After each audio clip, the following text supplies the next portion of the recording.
What fool thing is Johnny doing now?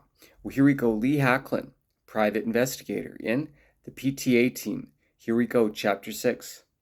I jumped into the deep end of the pool and asked him, "What's PTAT?" His face appeared to melt from his head like that Nazi from Raiders of the Lost Ark. He swallowed loudly and replied, "The Parent Teacher Association team. You know, like the A team? Do you watch that show?" "Sure." Well, I don't. That show is the gold standard representation of everything that's wrong with American culture today. It's very sad what happened to Will. I never even met the man, but all he ever wanted for the school was what he wanted, never mind anyone else. From all accounts, he was a narcissist and a disciplinarian. Studies have shown time and again that when you discipline children, it encourages them to commit suicide. Kids need unlimited parameters to discover themselves. I let Patrick, he's my son, do whatever he wants. I never try to teach him anything. What's the point? I might as well find a brick wall and beat my head against it. Kids are inherently rebellious. You're not armed, are you? I opened my blazer and said, "Mr. Browning himself. He's my one boy, my cuddly toy, my up, my down, my pride and joy." He harumphed and said, "Guns are going the way of the dodo bird, Hacklin. So are men like you. Now, if you'll excuse me, I have a school to run." His phone rang. "Principal Donahue speaking." Oh, there's not a whit of status anxiety in this man. "What? Okay, I'll be right there. Would you please put your teeth back in?" He hung up and informed me, "That woman is 35 years old, and she wears dentures." Brrr. "Why are you still here? I've already spoken to the police. As I stated, I've never even met Will Galton." Here we go again with this. There are a dozen murders or more in the city every day. Cops are expected to keep the entire Big Apple polished. Private eyes are more like butlers. Does that make sense?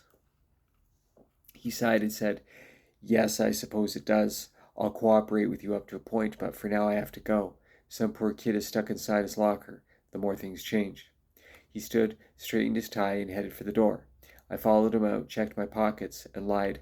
"I think my keys fell out. They must still be in your office." He nodded and headed downstairs. I turned and headed back towards his office, just in time to see Sally lick her upper denture. My stomach heaved. "What's your problem, hemorrhoids?" "I left my keys in His Majesty's office. Be respectful." On that note, I left myself in, closed the door behind me, and went clue hunting. You never know what's behind a door until you open it, the lady or the tiger.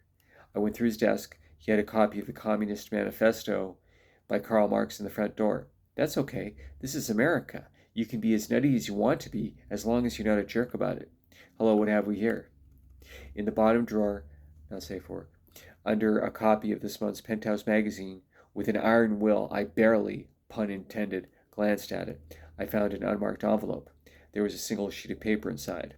"We've scratched your back, Phil. Now we expect you to scratch ours. What you know can land you a prison sentence. Ever heard of obstruction of justice? All you have to do is obey us and keep your mouth shut. You want your wife to live, don't you? And your son? We mean business. PTAT."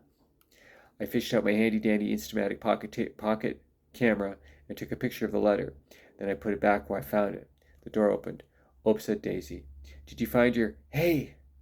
I kicked the door shut, grabbed his lapels, and threw him to the floor. "Sally, what's going on in there?"